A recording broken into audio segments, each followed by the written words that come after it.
Sèche-cheveux, cafetière, écran de téléphone, ne jetez pas. C'est la semaine des Repair Days organisée par Carglass, l'entreprise, qui vont d'ailleurs se déplacer pendant plusieurs jours à travers la France. C'est Repair Days. Elisabeth, il y a une association, PicPic, qui sensibilise les citoyens sur les bonnes pratiques. Mais oui, parce que l'objectif de cette association, c'est de nous sensibiliser nous tous, à une consommation plus responsable, plus durable, et donc il faut arrêter de jeter.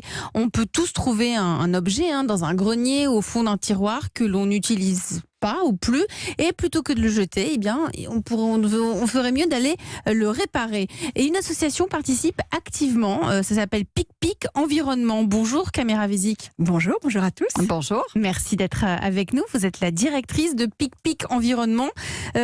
Justement, en ce moment, vous sillonnez les ateliers qui vont avoir lieu d'ailleurs, qui vont continuer partout en France, à Lille, à Nantes, à Bordeaux, accompagné d'un réparateur qui nous aide, nous les citoyens, à réparer les petits objets du quotidien. Comment ça se passe concrètement ? Tout à fait. Alors on a tous chez nous plein d'objets cassés. Alors des objets qui sont réparables ou non, mais on n'en sait rien. Et tant qu'on n'a pas de diagnostic, c'est un peu la pensée magique. On les stocke chez soi en se disant un jour on aura une solution. Donc là, c'est vraiment l'opportunité de se déplacer pendant ces Repair Days, le 22, le 26 ou le 28 juin, dans toute la France. Alors, c'est quoi réparer ? Donnez-nous des exemples, parce que parfois, effectivement, vous venez de le dire, on ne sait pas que ça peut être réparé. Quels sont ces objets ? Alors, ça peut être aussi bien du gros électroménager, et très souvent sur lequel il y a une garantie et on sait où l'emmener, etc. Le problème se pose sur les petits objets du quotidien. Comme l'aspirateur, par exemple. Ceux qui coûtent moins de 50 €. Voilà, ceux qui coûtent moins de 50 € et pour lesquels la réparation coûte pratiquement plus cher que l'achat. Donc les gens préfèrent s'en débarrasser ou les stocker. Alors comment on les répare ? Parce qu'il paraît que vous réussissez à réparer plus de la moitié de ces petits objets. Tout à fait, parce que les pannes sont très souvent assez minimes. Des fois, c'est un petit coup de fer à souder, un petit coup de nettoyage ou changer les pieds, les batteries. Mais comme les gens n'osent pas ou ne savent pas, voilà. Et puis il faut mieux les entretenir, Je crois que par exemple le grille-pain, il faut savoir aussi les situer, bien les situer dans la maison. Effectivement, il y a 3 étapes importantes: bien acheter, bien entretenir et bien jeter. Bien acheter, essayer de choisir des objets qui sont de meilleure qualité plutôt que de se laisser avoir par des petits objets gadgets un peu qu'on achète pas cher. Généralement, quand c'est pas très cher, c'est pas d'une très très grande qualité et ça a une durée de vie assez courte. Il y a des labels pour ça et très souvent les étiquettes énergie par exemple, il faut essayer de s'y fier.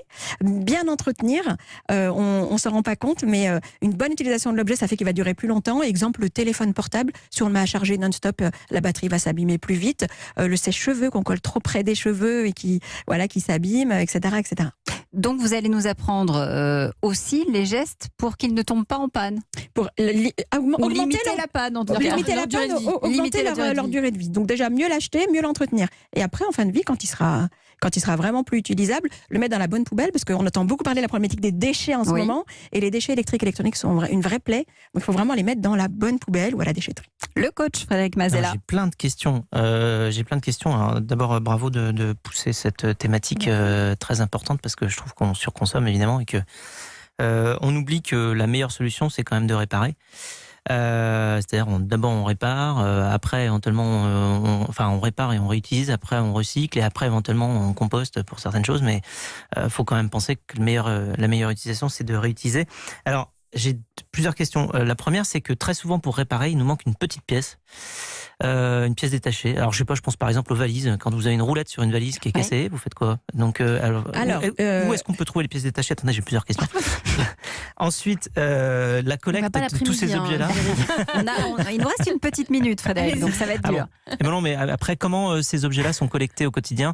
Je sais qu'il y a un service aujourd'hui qui grandit beaucoup, qui s'appelle Back Market en ligne et qui est superbe justement pour reconditionner tous les appareils électroniques. Vous parliez du désastre écologique de la surconsommation des appareils électroniques, et Back Market s'y attaque. Vous avez 2 niveaux.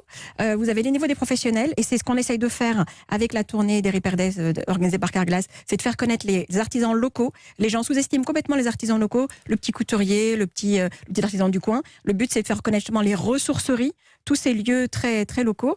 Et il y a effectivement les acteurs professionnels qu'on retrouve dans des réseaux comme par exemple le réseau Aircube, où on voit des gens comme Recommerce, etc., qui réparent. Qu'on a reçu ici, sur voilà, Europe 1. Soit des objets très ciblés comme les téléphones ou n'importe quel objet.